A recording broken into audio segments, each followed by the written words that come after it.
Assalamualaikum warahmatullahi wabarakatuh. Waalaikumsalam warahmatullahi wabarakatuh. Bismillahirrahmanirrahim. Alhamdulillahi rabbil alamin. Wassalatu wassalamu ala ashrafil mursalin wa ala alihi wa ashabihil mujahidin at-tahirin, amma ba'du. Saudara-saudara kaum muslimin rahimakumullah. Sebagai kelanjutan dari pembicaraan kita tentang serial para nabi, maka pada pertemuan kali ini kita akan membicarakan riwayat tentang Nabi Sulaiman alaihi salam dan Ratu Balqis. Nabi Sulaiman adalah putra dari Nabi Daud alaihi salam, yang Nabi Daud ini merupakan keturunan yang ke-12 dari Nabi Yakub. Pada diri Nabi Sulaiman bertemu kebesaran dunia dan kebesaran akhirat. Ya, beliau seorang raja, ya, beliau seorang rasul. Ya, beliau seorang pemimpin agama. Ya, juga beliau adalah seorang pemimpin negara. Alangkah idealnya memang jikalau ulama menjadi umaro, atau jikalau umaro adalah seorang ulama. Dengan posisinya sebagai ulama, maka nilai kepemimpinannya terpelihara dari segala macam bentuk penyelewengan. Dan dengan kedudukannya sebagai umaro, dia akan lebih efektif memberikan komando kepada rakyatnya untuk hidup melaksanakan perintah-perintah Allah. Tetapi oleh karena orang yang sekaligus jadi ulama dan umaro termasuk jenis makhluk langka, maka agama hanya akan memberikan pesan agar yang bernama ulama dan umaro saling bekerja sama untuk kemaslahatan dan kemanfaatan rakyat. Ulama adalah ulama, umaro adalah umaro. Jikalau keduanya bisa berjalan dan berdampingan dengan baik, rakyat akan jadi nikmat. Tapi kalau keduanya centang perenang, tentu rakyat akan jadi kiamat adanya. Ma'asyiral muslimin rahimakumullah. Mengapa figur Nabi Sulaiman adalah figur yang bertumpu kebesaran dunia dan akhirat? Kita lihat dari sejarah bahwa Allah memberikan mukjizat kepada para rasulnya biasanya sesuai dengan kecenderungan umat yang dihadapi pada waktu itu. Umat yang dihadapi Nabi Musa alaihi salam adalah umat yang senang kepada kegagahan, suka kepada bentuk badan yang kuat. Oleh karenanya mukjizat yang diberikan Allah kepada Nabi Musa berupa kekuatan, baik tongkat maupun tenaganya. Sebaliknya, umat di zaman Nabi Isa alaihi salam cenderung berbangga dengan kemahirannya di bidang ilmu kedokteran dan ketabiban. Maka mukjizat yang diberikan Allah kepada Nabi Isa adalah mukjizat yang bisa mengatasi semua itu, sehingga Nabi Isa dengan izin Allah bisa menyembuhkan orang yang kena penyakit kusta, belang, bahkan sampai bisa menghidupkan orang mati dengan izin Allah. Di zaman Nabi Muhammad sallallahu alaihi wasallam, kecenderungan umat kepada kemampuan bersyair, sehingga ketika itu yang dihargai adalah ujung tombak dan ujung pena. Ujung tombak dalam arti pahlawan perang, dan ujung pena dalam arti seniman dan penyair. Maka di antara mukjizat terbesar yang diberikan kepada Nabi adalah Al-Quranul Karim, yang keindahan gaya bahasanya tidak seorang penyair pun sanggup menandinginya. Di zaman Nabi Sulaiman alaihi salam, kebesaran dan kemegahan dunia, kekuatan dan kejayaan menjadi ukuran. Kita tahu bahwa Jalut yang dihadapi oleh Nabi Daud adalah seorang yang bertubuh besar dan gagah perkasa, yang dalam sejarah lebih kita kenal dengan nama Goliat misalnya. Maka tidak heran kalau mukjizat yang diberikan Allah kepada Nabi Musa merupakan mukjizat yang bertumpu antara kebesaran dunia dan kebesaran akhirat. sebagai raja dan juga sebagai nabi. Tetapi yang patut menjadikan pelajaran buat kita terhadap seluruh kebesaran yang diberikan itu, Nabi Sulaiman berkata, "Haza min fadli Rabbi liyabluwani aashkuru am akfuru." Semua ini, kekuasaan dan kebesaranku, kejayaan dan kekayaanku adalah anugerah Tuhan untuk menguji diriku. Adakah aku menjadi bersyukur karenanya atau malah aku menjadi ingkar karenanya? Alangkah baiknya jikalau ucapan Nabi Sulaiman ini kita bisa resapi dan kita bisa terapkan dalam kehidupan ini. Seorang pedagang yang berhasil berkatalah seperti perkataan Nabi Sulaiman. Seorang pejabat dengan kedudukan tinggi berkatalah seperti perkataannya Nabi Sulaiman. Seorang ulama dengan posisi sebagai pemimpin yang non formal berkatalah seperti perkataan Nabi Sulaiman. Seluruhnya berkata, "Haza min fadli Rabbi." Seluruhnya ini adalah karunia Allah untuk menguji diriku, adakah aku bersyukur atau aku menjadi ingkar karenanya.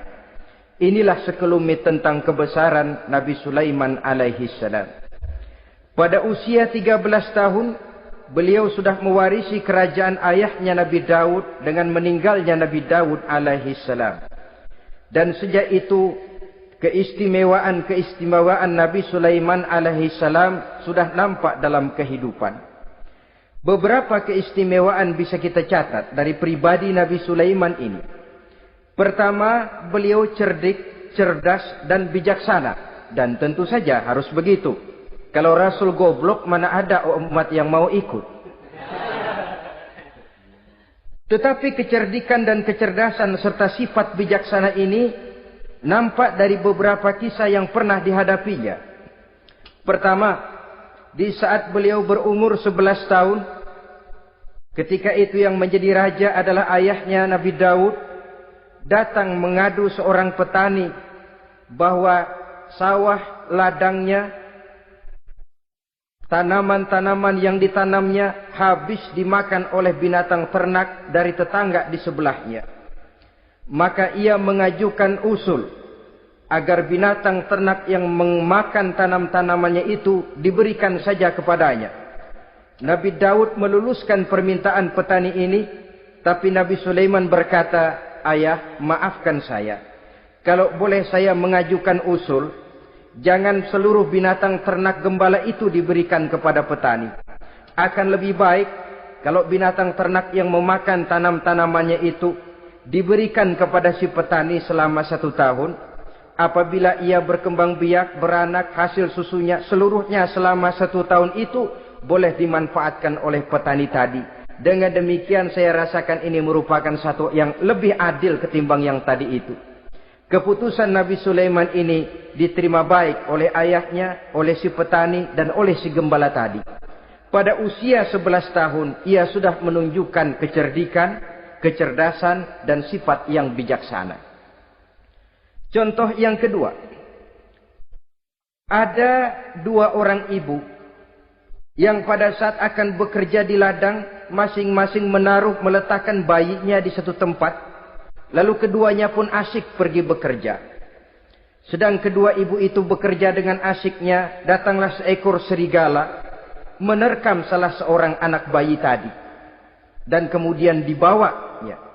Tinggallah anak bayi seorang. Ketika kedua ibu tadi kembali ke tempat dia meletakkan anaknya, maka keduanya lalu berebut anak yang satu itu. Jadi kasus berebut bayi rupanya memang sudah ada dari dulunya. Yang satu berkata itu anaknya, yang lain mengakui itu pun juga anaknya. Akhirnya keduanya mengadu kepada Nabi Sulaiman.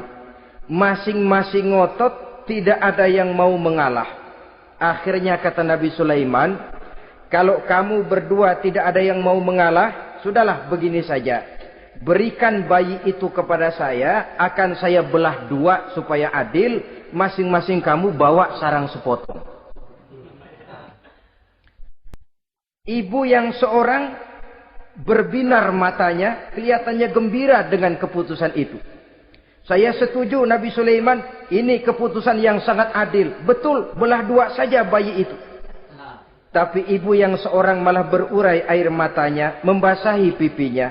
"Ya Sulaiman, daripada Tuhan belah dua anak itu, biarlah berikan saja kepada ibu yang mengaku tadi itu. Tidak sampai hati saya melihat anak yang begini ini harus menjadi korban. Biarlah dia diasuh oleh ibu yang mengakuinya tadi, asal dia tetap hidup." Nabi Sulaiman tersenyum, lalu berkata kepada ibu yang berurai air mata tadi, "Ambillah anak ini, Bu, karena ia memang benar anak ibu. Sebab sekejam-kejamnya hati seorang ibu tidak akan sampai melihat anaknya dibelah dua. Adapun engkau ibu yang gembira, engkau sesungguhnya ibu yang kurang ajar. Cuma sekedar ngaku-ngaku, buktinya anak mau dibelah dua kamu setuju. Ibu macam apa kamu anak dibelah dua setuju?" Akhirnya ibu yang satu itu menerima hukuman yang setimpal karena mengakui sesuatu yang bukan haknya. Di sini kita lihat kebijaksanaan yang dimiliki oleh Nabi Sulaiman alaihi salam.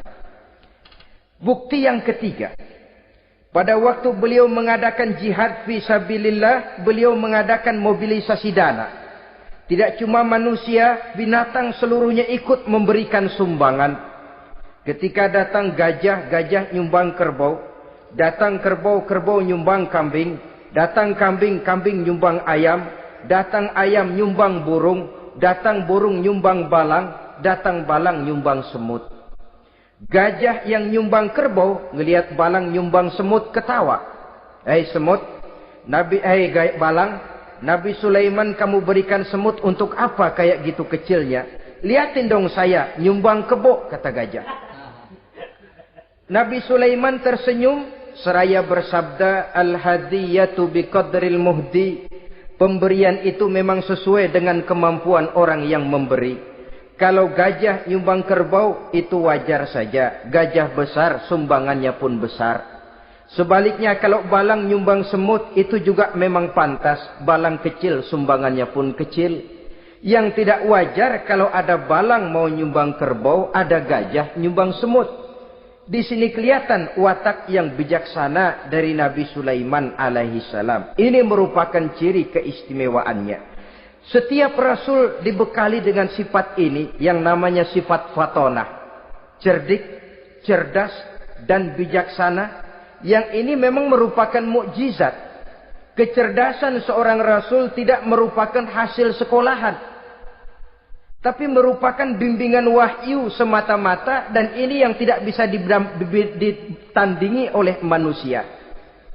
Jadi jangan lalu ngambil dalih Rasul aja nggak sekolah pinter, lalu ikut nggak sekolah ya goblok terus.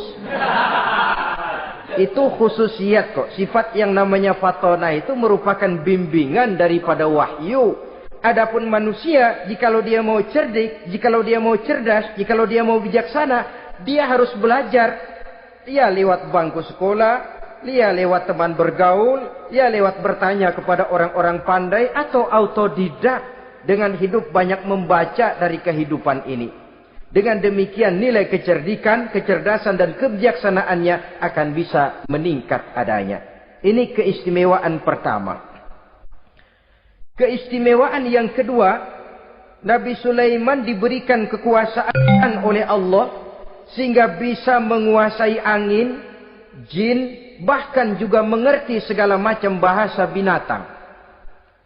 Menguasai angin, beliau bisa menundukkan angin ribut dan memerintahkannya angin itu. Dalam surah Al-Anbiya ayat 81 kita temukan, "Wali Sulaiman ar-riha asifatan tajri bi amrihi ilal ardil lati barakna fiha." Dan bagi Sulaiman, ia mampu menundukkan angin ribut yang bertiup menurut perintahnya ke permukaan bumi yang kami berkahi di dalamnya. Menguasai angin, barangkali istilah sekarangnya, memahami betul meteorologi. Itu sebabnya mukjizat hanya diberikan kepada Rasul. Orang yang jiwanya sudah stabil. Coba kalau potongan kita diberikan keistimewaan bisa ngatur angin, Saban Sari main angin. Nggak boleh ada orang kita keselin. Kesel sama orang, undang angin, hantam saja. Maka mukjizat semacam ini hanya diberikan kepada orang yang jiwanya sudah stabil. Ada satu cerita, namanya juga cerita, tapi kebenarannya mendekati. Seorang wali di tanah Jawa sholat Jumat di Masjidil Haram di Mekah itu. Namanya wali kalau di Jawa kan pakai belangkon. Dia sembahyang di Masjidil Haram. Ini ada orang Arab usil, tumben ngelihat belangkon. Ini apa di tengah masjid? Dia tepak belangkon itu, miring di atas kepala. Begitu belangkonnya miring, tanah kayaknya ikut miring. Sehingga penduduk heran, ini apa tanah jadi miring begini? Lalu ada seorang wali juga yang alim dan mengerti, lihat-lihat di tengah Masjidil Haram ada belangkon miring di atas kepala. Jangan-jangan ini sebabnya ini. Dia samperin, dia dananin lagi tuh belangkon rata, tanah kelihatannya kayak rata lagi. Keistimewaan seperti ini pun hanya diberikan kepada orang yang jiwanya memang sudah stabil. Coba kayak kita diberikan keistimewaan kayak begitu, main belangkon melulu. Saudara-saudara kaum muslimin rahimakumullah. Juga bisa menguasai jin, memerintahkan jin, dan juga mengerti segala macam bahasa binatang. Kita bisa lihat dalam surah As-Saba ayat 12 misalnya. Demikian juga tentang mengerti bahasa binatang. Pada satu hari Nabi Sulaiman dan bala tentaranya lewat di satu lembah. Lembah itu kebetulan lembah semut. Ketika mereka lewat di lembah itu, Raja Semut lihat dari kejauhan, dia pidato kepada rakyatnya para semut itu. Apa katanya? Ya ayyuhan namlu dukhulu masakinakum. La yahtimannakum Sulaiman wa junuduh wa hum la yash'urun. Jadi ini Raja Semut melihat Nabi Sulaiman datang bersama seluruh bala tentaranya, dia pidato kepada rakyatnya. Saudara-saudaraku rakyat semut, di mana saja suara saya bisa didengar. Perhatian, perhatian. Ini Nabi Sulaiman mau liwat dengan seluruh bala tentaranya. Kamu semua supaya masuk ke dalam lubang kamu masing-masing. Sebab kalau kamu enggak masuk ke lubangmu masing-masing, akan diinjak oleh Sulaiman dan bala tentaranya. Sedangkan mereka tidak tahu kalau kamu kena injak. Masuklah semut itu seluruhnya ke dalam lubangnya masing-masing. Nabi Sulaiman senyum. Fatabassama dhahikam min qawliha. Mendengar ucapan Raja Semut ini, Nabi Sulaiman tersenyum. Lalu berkata, apa katanya? Rabbi auzi'ni an ashkura ni'mataka allati an'amta alayya wa ala walidayya wa an a'mala salihan tardahu wa adkhilni birahmatika fi ibadika salihin. Satu pengakuan yang tulus yang jauh dari watak kesombongan. Mendengar Raja Semut berkata semacam itu, beliau senyum lalu berkata, wahai Allah, tetapkan kiranya hati saya ini untuk selalu bersyukur terhadap nikmat yang Engkau karuniakan kepada saya. Karena nikmatku, nikmat yang Engkau berikan kepadaku, saya mengerti bahasa binatang. Karena mengerti bahasa binatang, saya mengerti seruan Raja Semut itu. Tetapkan saya untuk selalu bersyukur ya Allah atas nikmat yang Engkau berikan ini, atas nikmat yang Engkau berikan kepada kedua orang tua saya. Dan tetapkan saya untuk selalu melakukan amal soleh yang Engkau ridhoi. Dan masukkan saya ke dalam golongan hamba-hambamu yang soleh. Satu pengakuan yang tulus, yang jauh dari sifat kesombongan. Mungkin kalau sombong yang lahir, begitu dengar Nabi Sulaiman bahwa semut ngomong begitu, beliau akan berkata, iya masuk ke buruan. Tapi kan tidak. Malah beliau perintahkan bala tentaranya, pasukan berhenti. Ada apa Nabi Sulaiman? Di depan kita ada kerajaan semut. Mereka lagi kocar-kacir masuk ke sarangnya masing-masing. Tunggu sampai mereka masuk dan kita bisa lewat dengan aman tanpa harus menginjak-injak mereka. Bala tentaranya di stop dan berhenti. Ternyata kebesarannya tidak menyebabkan ia lalu memandang remeh sampai kepada makhluk yang bernama semut sekalipun. Masih tetap dihargainya sebagai makhluk dari Allah Subhanahu wa ta'ala. Sesuatu yang perlu menjadi contoh kita semua. Sebab orang bilang kadang kacang sering lupa akan kulitnya. Kadang posisi kita yang tinggi menyebabkan kita lupa dari mana kita berasal. Kadang harta yang kita miliki menyebabkan kita lengah dari mana kita datang. Akhirnya yang timbul adalah sifat sombong dan angkuh. Ibarat kata orang, kacang lupa dengan lanjarannya. Ma'asyiral muslimin rahimakumullah. Ini kebesaran dan keistimewaan yang diberikan Allah kepada Nabi Sulaiman alaihi salam. Apa yang perlu kita jadikan tamsil dan ibarat dari kebesaran ini? Saudara-saudara kaum muslimin rahimakumullah. Keadilan sebagai umara yang berpadu dengan kebijaksanaan sebagai ulama. Satu hari seorang sahabat bertanya kepada Rasulullah sallallahu alaihi wasallam. Ya Rasul, kalau pada satu saat ajal merenggut Tuhan berlalu meninggalkan kami sekalian, kita berpisah untuk selamanya ya Rasul. Dalam kondisi semacam itu, azahrul ardi khairul lana ambatniha. Mana yang lebih baik ya Rasul buat kami kalau sudah ditinggalkan oleh Tuhan? Permukaan bumi atau perut bumi yang lebih baik? Ini pertanyaan dengan bahasa kinayah. Permukaan bumi maksudnya hidup. Perut bumi maksudnya mati. Orang kalau sudah masuk ke perut bumi kan habis.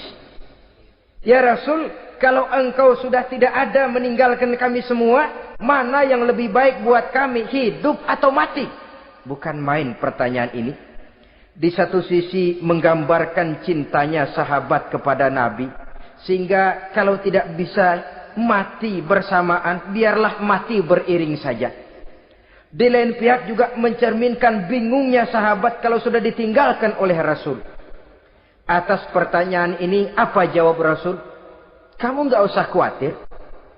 Walaupun aku sudah tidak ada, kembali ke hadratullah azza wa jalla, meninggalkan kamu semua, kamu tidak usah bingung.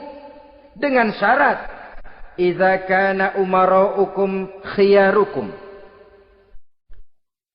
wa amrukum syura bainakum wa aghniyaukum askhiyaukum fa zahrul ardi khairul lakum min batniha. Kalau saja para umara, kalau saja pemimpin-pemimpin kamu adalah orang-orang yang terbaik di antara kamu, dan seluruh persoalan yang kamu hadapi dapat kamu musyawarahkan dengan baik, lalu orang-orang kaya di antaramu adalah orang-orang yang dermawan, ketika itu walaupun aku sudah tidak ada, hidup lebih baik daripada mati. Permukaan bumi lebih baik daripada perut bumi. Dengan catatan tiga tadi. Pemimpinmu orang yang terbaik di antara kamu. Segala persoalan kamu musyawarahkan. Dan orang kayamu orang dermawan. Walaupun aku tidak ada, hidup lebih baik daripada mati. Tapi sebaliknya kata Nabi, idza kana umaraukum syirarukum. Kalau umarokmu, pemimpin-pemimpinmu adalah orang-orang yang terjahat di antara kamu. Wa amrukum ala nisaikum. Dan segala urusanmu sudah diatur oleh perempuan. Walaupun dia tidak naik di bidang eksekutif, tidak memegang kekuasaan, tapi kekuasaan bayangannya jauh lebih menentukan daripada kekuasaan yang sesungguhnya. Kalau perempuan sudah ikut campur mengaturmu, kemudian wa askhiyaukum bukhalaukum. Orang-orang kaya di antaramu adalah orang-orang yang bakhil bin pelit alias kikir. Maka ketika itu kata Nabi, fabatnul ardi khairul lakum min zahriha. Perut bumi lebih baik daripada permukaan bumi. Apa yang bisa diharapkan dari pemimpin yang zalim, perempuan yang sok kuasa, dan orang-orang kaya yang bakhil dan pelit? Dalam kondisi semacam itu, bertemulah kita dengan yang bernama kiamat. Dan kalau sudah kiamat macam itu, kata Nabi, perut bumi lebih baik daripada permukaan bumi. Maka yang kita perlukan sekarang adalah kerjasama antara ulama dengan umara.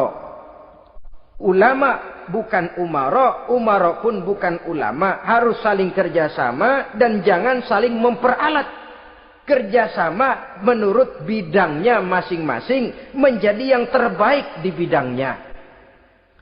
Jangan sudah jadi kiai karena ingin berpartisipasi aktif lalu pindah jadi pemborong jembatan. Tidak sadar akan profesinya. Dan orang lalu tidak bisa berkata, apaan kiai mubalik bisanya cuma ngomong saja. Sekarang kan zaman pembangunan perlu karya nyata. Mana ada ustadz kiai mubalik bikin irigasi. Cuma pidato saja. Apa kemiskinan bisa diatasi dengan pidato? Ini juga orang tidak ngerti urusan. Wong Nabi saja ngajarin kok. Iza wusidal amru ila ghairi ahlihi fantaziri sa'ah. Yang kemudian diterjemahkan dalam manajemen modern. The right man on the right job. Bahwa persoalan harus diserahkan kepada orang yang memang ahlinya. Lah kalau kiai ngurus irigasi, apa nanti lurah mau ngajar fikih? Camatnya ngajar tafsir. Kacau jadinya. Makin ruwet jalur birokrasi, makin banyak orang meninggalkan profesi dan malah melaksanakan sesuatu yang bukan profesinya. Untuk memberesi keruwetan birokrasi termasuk diantaranya menanamkan kesadaran profesi yang menimbulkan kebanggaan dan kebanggaan yang membuahkan tanggung jawab terhadap profesi itu. Sebab orang kalau sudah bekerja menurut profesinya, walaupun tidak kaya, tapi hidupnya tenang. Kenapa? Karena panggilan jiwanya. Seorang kiai yang diajak ngobjek, walaupun objeknya gol puluhan juta, kaya, belum tentu tenang. Karena saya yakin bukan ke sana panggilan jiwanya. Ma'asyiral muslimin rahimakumullah. Itulah sebabnya kerjasama ulama membangun lingkungannya, ulama membangun manusianya, umarok membangun lingkungannya, sehingga terciptalah wujud daripada pembangunan manusia seutuhnya, ya zahirnya, ya batinnya. Seluruh kita berpartisipasi, hanya bidangnya saja yang berbeda-beda. Jangan yang satu merasa lebih berjasa dari yang lain. Jangan yang satu merasa lebih penting dari yang lain. Seluruh kita penting, seluruh kita berjasa. Cuma bidang kita saja yang berbeda-beda. Inilah bahasa Quran. Kullun ya'mal ala syakilatih. Setiap orang bekerja menurut profesinya masing-masing. Ma'asyiral muslimin rahimakumullah. Kita kembali kepada riwayat Nabi Sulaiman alaihi salam. Satu hari ketika beliau sedang menginspeksi pasukan, berkumpullah pasukan beliau itu, ya tentara yang manusianya, ya pasukan jinnya, ya seluruh binatang-binatangnya berbaris. Beliau selaku inspektur upacara mengadakan inspeksi pasukan. Dari sekian pasukan-pasukan yang diperiksanya pada waktu itu, Nabi Sulaiman melihat tidak terdapat burung hudhud. Beliau bertanya-tanya, "Ma liya aral hudhuda am kana minal ghaibin?" Kemana burung hudhud? Orang lain pada kumpul, dia sendiri tidak ada. Awas kalau dia datang. Kalau dia tidak bisa memberikan alasan yang tepat kemana dia, akan saya berikan sanksi dan hukuman. Ini namanya pemimpin yang bertanggung jawab toh. Seorang pun dari yang dipimpinnya tidak ada, menjadi pertanyaan. Tidak lama kemudian datang burung hudhud. Begitu datang lalu memberikan laporan kepada Nabi Sulaiman. Kalau istilah sekarang, begitu dia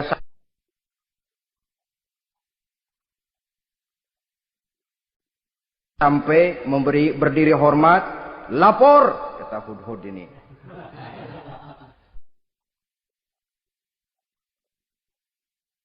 Bagaimana hudhud? Maaf Tuan Raja, saya terlambat. Iya, kenapa terlambat? Patroli Tuan Raja. Kemana saja kamu patroli? Keliling. Lalu apa hasilnya? Inni wajadtu imra'atan tamlikuhum wa utiyat min kulli syai'in wa laha 'arsyun 'azim. Saya baru patroli ke satu negara yang bernama Sabah, Tuan Raja. Sabah, saudara tahu Sabah? Di mana itu? Dekat ibu kota Yaman sekarang. Di sana Tuan Raja, kata Hudhud ini, wajadtu mra'atan tamlikuhum. Yang jadi raja perempuan.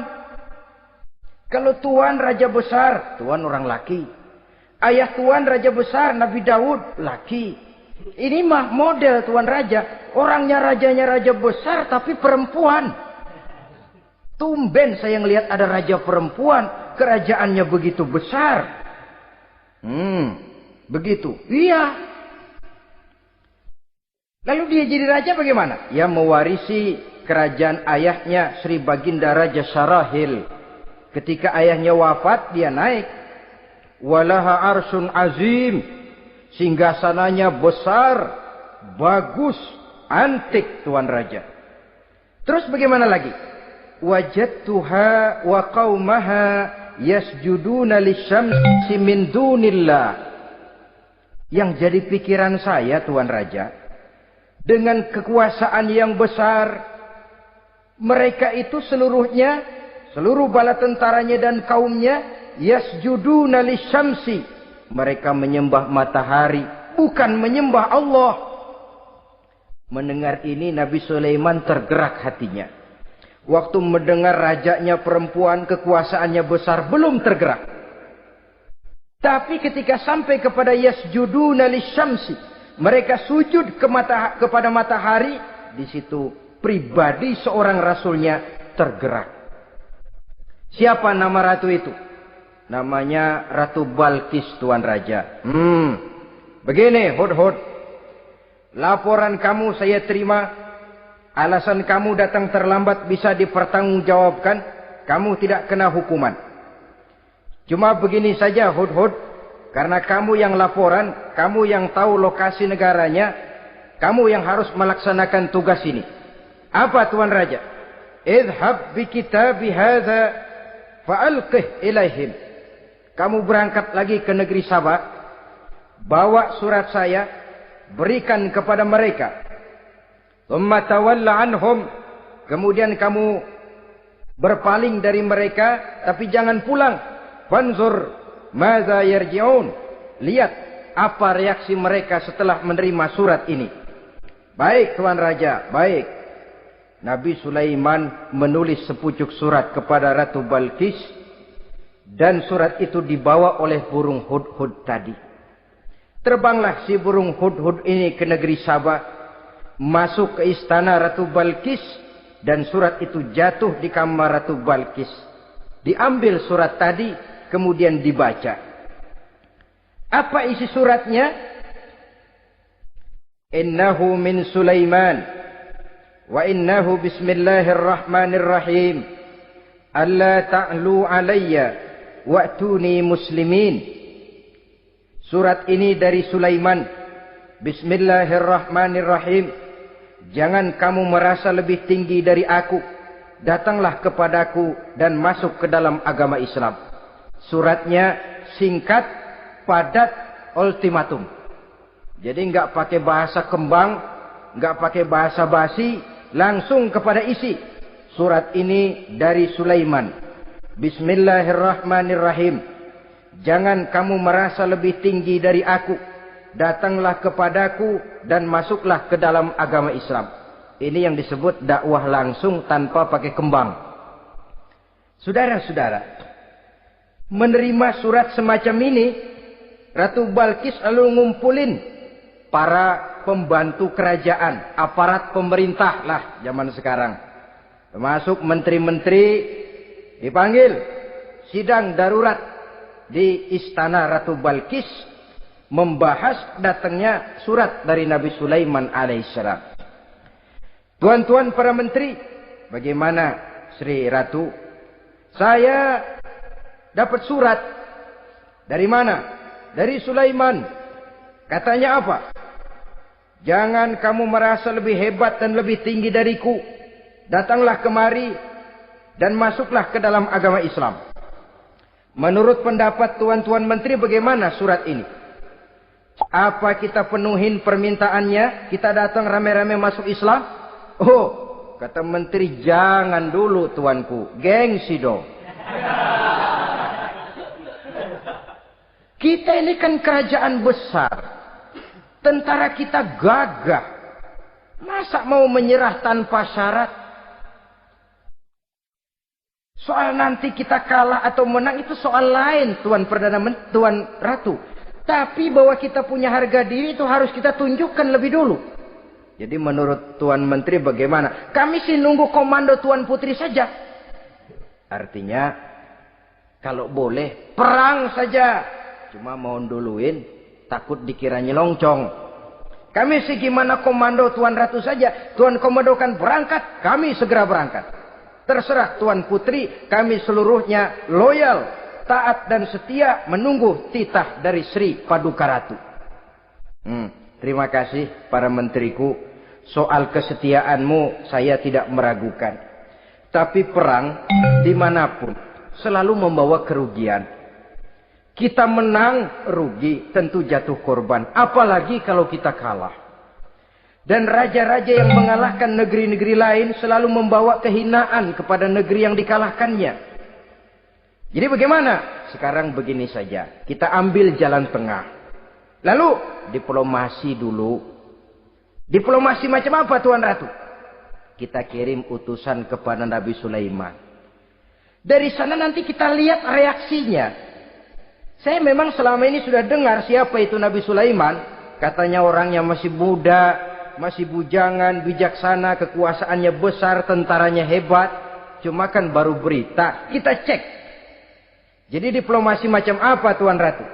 Kita kirim utusan kepada Raja Sulaiman. Kita bawakan hadiah-hadiahnya.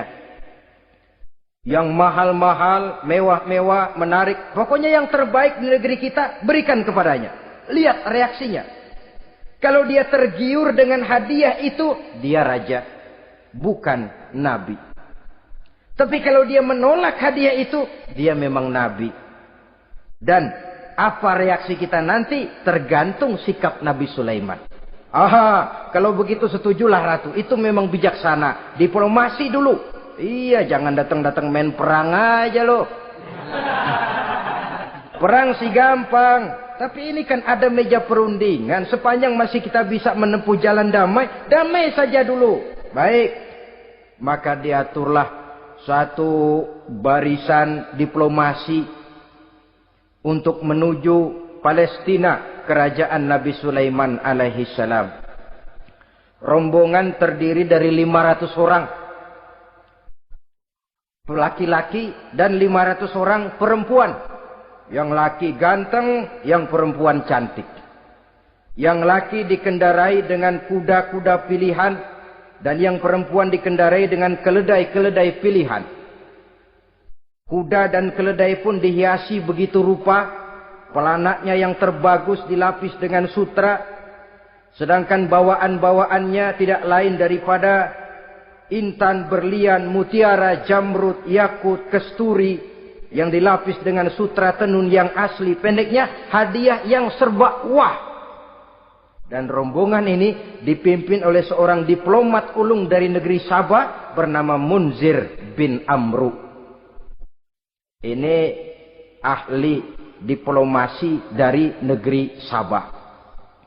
Dipesanlah oleh Ratu Balkis, kalau datang nanti kamu ke negeri Sulaiman, sikapmu harus begini, begini dan segala macam. Ditatar dulu. Sebab ini mau diplomasi tingkat tinggi. Baik Sri Ratu. Nah, sudah mendengar perundingan ini, burung hudhud pulang ke negeri Nabi Sulaiman. Apel lagi, lapor Tuan Raja. Bagaimana hudhud? Sikapnya mereka akan mengutus utusan dengan membawa berbagai macam hadiah untuk datang ke negeri kita. Baik. Nabi Sulaiman kumpulkan tentaranya, terutama para jin. Hei tentaraku, khususnya kalian para jin, akan datang rombongan tamu besar ke negeri kita. Maka mulai saat ini saya komandokan, kamu bangun satu istana yang megah, yang belum pernah ada dalam waktu yang relatif singkat. Dan lantai daripada istana itu harus dilapisi dengan kaca-kaca tebal yang bening. Bawahnya diisi dengan air, diisi dengan ikan-ikan hias yang indah-indah.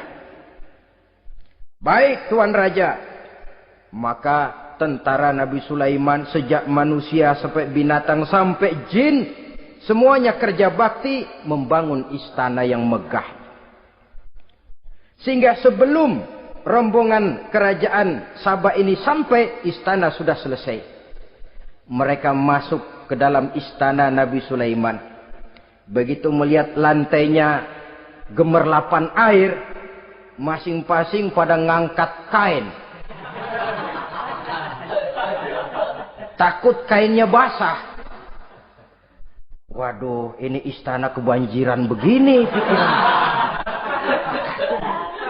Kata Nabi Sulaiman, nggak usah diangkat kainnya, nggak usah. Ini dilapis kaca, cuma bawahnya memang kolam. Kolamnya berisi ikan. Oh, bengong. Bengong. Bengong aja pada melongo mulutnya.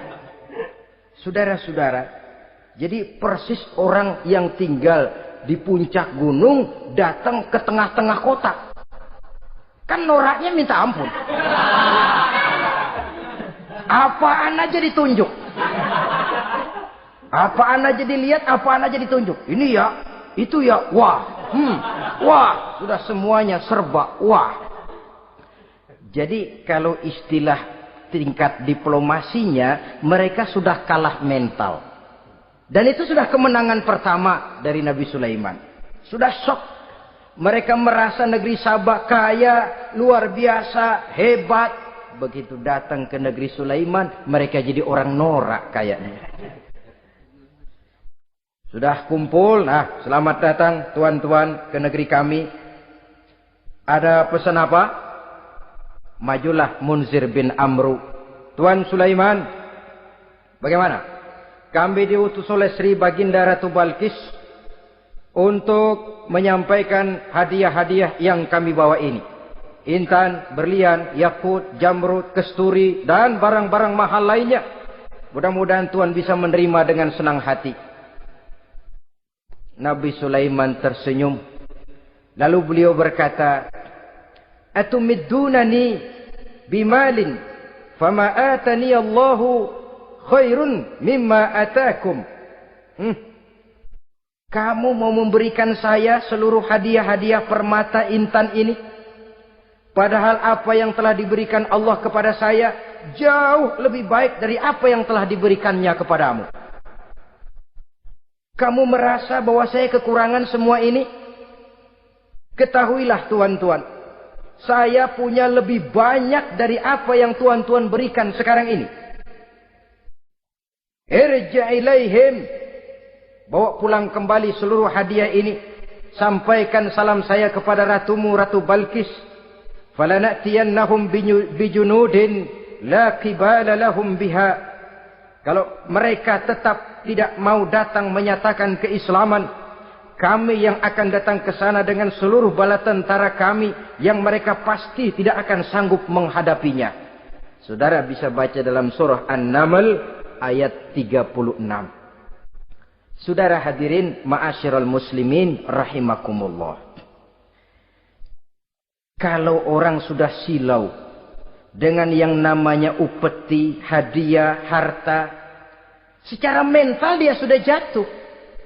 Andai kata ketika itu Nabi Sulaiman menerima seluruh hadiah tadi, maka misi kerasulannya tidak akan jalan. Wibawanya hancur. Dan dia tidak akan sanggup lagi mendakwahkan Ratu Balkis untuk masuk ke dalam agama Islam. Dia akan jadi cemoohan di negeri Sabah. Sulaiman ngomong aja dikasih hadiah telap. Nah, ternyata ada yang lebih mahal dari harta. Ada yang lebih mahal dari intan dan mutiara. Ada yang lebih mahal dari pangkat dan kedudukan. Apa dia? Harga diri. Dan itu yang langka sekarang ini.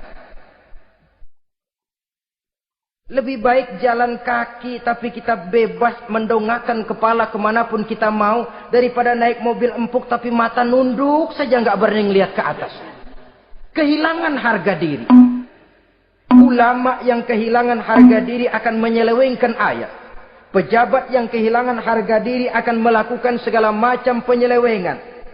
Dan lain sebagainya. Harga diri sesuatu yang mahal. Terutama di kota-kota besar, kota-kota yang menyandang gelar metropolitan, biasanya harga diri ini sudah tidak dihiraukan orang lagi. Cuma untuk uang yang relatif kecil, cuma untuk kedudukan yang temporer, orang tidak segan-segan mengorbankan sesuatu yang paling mahal yang bernama harga diri. Akhirnya suap merajalela, sogok menjadi-jadi, semir pun menjamur.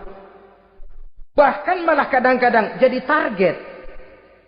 Sehingga ada pernah berita jabatan wakil gubernur katanya dikomersilkan. Siapa yang bisa memberikan sekian puluh juta dia akan naik. Ini kalau sudah begini ya salam. Orang itu kalau memperoleh satu jabatan karena mengeluarkan banyak uang, percayalah saudara, begitu dia naik ke jabatan itu, langkah pertama yang dia lakukan, bagaimana supaya uangnya bisa kembali. Bukan bagaimana bekerja sebaik-baiknya. Bukan bagaimana mensejahterakan rakyat sebaik-baiknya. Karena dia merasa naik jabatan banyak mengeluarkan uang, setelah dia naik, gimana supaya pulang modal dulu. Lebihnya kalau ada, baru bekerja buat rakyat. Itu pun kalau nggak keburu pensiun. Kadang-kadang malah lebih celaka lagi kalau sudah mau pensiun baru bikin pemutihan. Wah saya baru rajin iktikaf di masjid, pergi haji. Kenapa? Udah pensiun. Tapi waktu masih aktif, tanda tangan masih laku, nota masih dihargai, kata belece masih berwibawa, lupa berbuat untuk hari depan dirinya sendiri, yaitu akhiratnya. Konon lagi untuk umat dan agamanya. Jadi untuk mengabdi, berbuat baik kepada umat, berkhidmat kepada agama, iktikaf di masjid, tuan-tuan, tidak usahlah nunggu sampai pensiun. Manfaatkan posisi yang tuan-tuan punya sekarang ini untuk beribadah dengan sebaik-baiknya. Itu pun masih bersyukur, masih bisa mengadakan pemutihan daripada tidak sama sekali. Cuma alangkah akan lebih efektifnya lagi kalau itu diawali pada saat kita masih mempunyai posisi kunci. Ini reaksi Sulaiman, saudara-saudara. Diberikan hadiah yang mahal, atau midunani bimalin. Kamu mau nyogok saya dengan hadiah ini?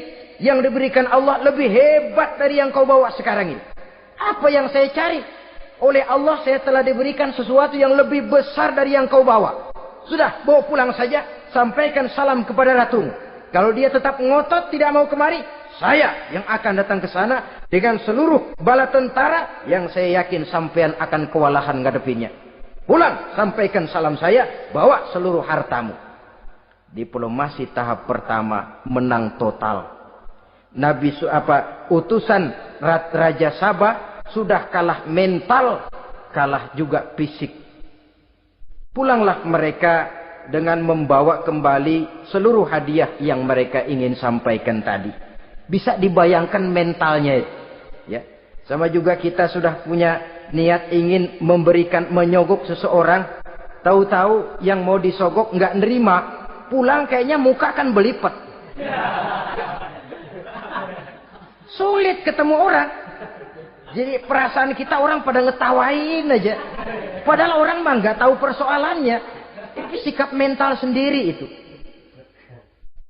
Jadi memang saudara-saudara ini berkaitan. Walaupun yang mau nyogok banyak, kalau yang disogok nggak mau, nggak jadi. Walaupun ada yang minta disogok, kalau yang mau nyogok nggak ada, juga nggak nyetel. Nah ini nyetel, yang mau nyogok banyak, yang disogok pun ada. Jadilah perbuatan itu. Ma'asyiral muslimin rahimakumullah. Sampai mereka di kerajaan Sabah, mereka ceritakan itu. Ratu Balkis bengong. Ternyata yang saya dengar selama ini memang benar rupanya. Sulaiman bukan cuma raja, tapi juga rasul. Bukan cuma pemimpin negara, tapi juga pemimpin agama. Lalu bagaimana, Saudara Ratu? biar saya pikir-pikir dulu. Pikir. Bagaimana ya? Sudahlah, begini saja. Kita sekarang berangkat ke negeri Nabi Sulaiman. Saya yang akan langsung memimpin rombongan. Ada 2 tujuan Ratu Balkis sebenarnya. Tujuan pertama ingin melihat dengan mata kepala sendiri kebesaran Sulaiman yang selama ini dia cuma dengar beritanya saja. Yang kedua, ada udang di balik batu. Kalau setelah Nabi Sulaiman nanti melihat kecantikan Ratu Balkis ini, dia bisa fly. Nah, istilah anak sekarang, dia bisa fly. Nah, siapa tahu kan karena kecantikannya Nabi Sulaiman lalu jatuh hati dan Dewi Amor pun bicara. Nanti bila mata bertemu mata, bibir ikut senyum, hati berdetak. Maka terjadilah magnet-magnet saling bersentuhan, percintaan tingkat tinggi. Kan lumayan dapat suami, dapat pacar seorang raja besar. Jadi dengan harapan ini berangkatlah Ratu Balkis ke negeri Nabi Sulaiman. Hud lapor lagi. Lapor. Bagaimana Hud? Ini Ratu Balkis yang mimpin sekarang. Baik, kita siap-siap. Begini saja, kata Nabi Sulaiman. Siapa yang bisa bawa singgasana Ratu Balkis ke sini? Jin Ifrit tampil. Saya. Berapa lama kamu perlukan untuk membawa singgasana Ratu Balkis kemari? Sebelum Tuan bangun dari tempat duduk, itu singgasana sudah bisa sampai kemari, Tuan Raja. Bagus. Ada yang bisa lebih cepat? Saya, kata seorang ulama. Berapa lama? Sebelum Tuan kedip. Asal Tuan kedip, Tuan melek lagi, singgasana sudah sampai di sini. Baik, kerjakan. Dalam waktu sekejap itu singgasana Ratu Balkis sudah sampai di istana Nabi Sulaiman. Pasang di sini, biar dia dudukin nanti. Rubah sedikit biar dia nggak kenalin. Dirombak sedemikian rupa. Masuk Ratu Balkis ke istana Nabi Sulaiman. Terjadilah kemudian di perundingan semacam tingkat tinggi antara raja dengan raja. Bagaimana Tuan Ratu Balkis? Iya, Tuan Sulaiman. Iya, bagaimana? Saya kagum dengan kebesaran Tuan. Bukan kebesaran saya. Seluruhnya ini adalah karunia Allah kepada saya. Saya dengar Tuan menyembah matahari. Padahal matahari tidak pernah memberikan apa yang Tuan kehendaki. Matahari tidak pernah menciptakan Tuan. Adalah lebih baik Tuan menyembah yang menciptakan matahari daripada menyembah matahari itu sendiri. Nabi Sulaiman, bagaimana kalau kita mengadakan ya sambil berunding, sambil lobbying istilah sekarang. Baik, lobbying pun jadi. Berjalanlah meninjau seluruh pelosok istana Nabi Sulaiman alaihi salam. Seperti halnya bala tentaranya, Ratu Balkis juga sampai di lantai kaca, angkat kain. Kata Nabi Sulaiman, jangan diangkat tuh kain. Ini bukan air, istana kaca. Bukan main kebesaran kamu. Melihat begitu kebesaran Nabi Sulaiman, Ratu Balkis yang niatnya sementara mau melontarkan diplomasi asmara, lupa. Lalu apa katanya? Rabbi inni zolamtu nafsi. Ya Allah, selama ini saya benar-benar telah zolim kepada diri saya. Begitu banyak nikmat yang engkau berikan kepada saya. Saya jadi ratu dengan kekuasaan yang besar, mewarisi kebesaran ayah.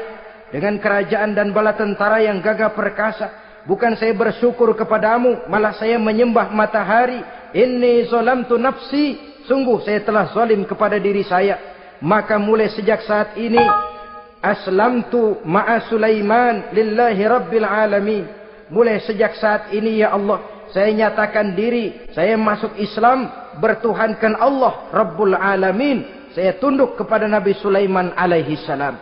Masuk Islam sebelum diplomasi asmaranya melayang, saudara-saudara. Sudah masuk Islam? Sudah. Nah, Ratu Balkis sekarang bagaimana? Ya Nabi Sulaiman, Kalau saya masuk Islam, apakah kerajaan saya akan tunduk dan diatur oleh kerajaan Tuhan? Tidak. Kamu persilakan pulang ke kerajaanmu. Atur negerimu menurut cara yang kamu mau, asal sesuai dengan perintah Allah. Saya bukan penjajah. Saya cuma mengajak kamu ke dalam Islam. Saya tidak ingin meluaskan wilayah saya. Asal kamu sudah masuk Islam, tugas sudah saya jalankan.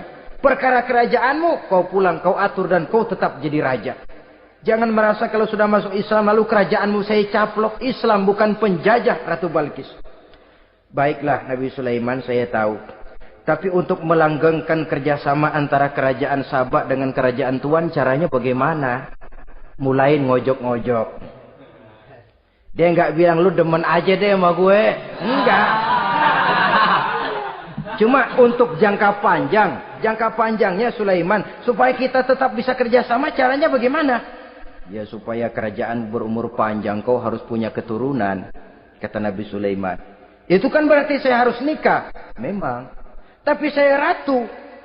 Suami saya kan paling kurang juga harus maharaja, sahansah. Ya sebenarnya sih cuma dia nggak bilang aja. Di kerajaan gue nggak ada yang setimpal. Gue maunya sama elo. Itu kalau bahasa kita. Cuma ini kan bahasa perempuan. Perempuan kan paling pintar nahan perasaan. Nggak kayak orang laki. Orang laki kalau lagi mabok cinta teler. Sama siapa aja dia cerita.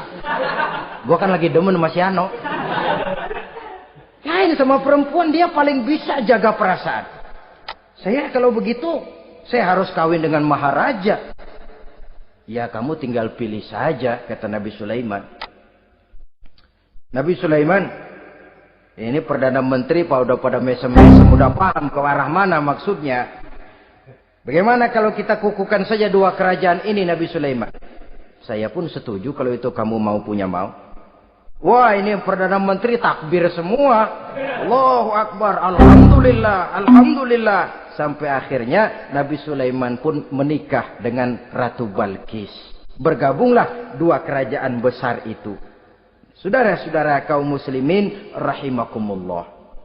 Kemudian setelah bertahun Nabi Sulaiman wafat. Tidak seorang pun tahu karena beliau wafat sedang pegangan tongkat. Ketika tongkat dimakanin rayap, rapuh, baru beliau jatuh. Orang tahu kalau Nabi Sulaiman sudah wafat. Menurut riwayat, beliau wafat itu sedang sholat. Karena sholat Nabi Sulaiman cuma diri saja. Tidak pakai ruku dan sujud. Menurut riwayat lain, beliau sedang memandori jin dan tentaranya yang sedang kerja. Begitulah wafat beliau. Kita bisa baca dalam surah Saba ayat ke-14. Setelah beliau wafat, Palestina diserbu oleh Raja Bukhtanasor atau Raja Nebukadnezar.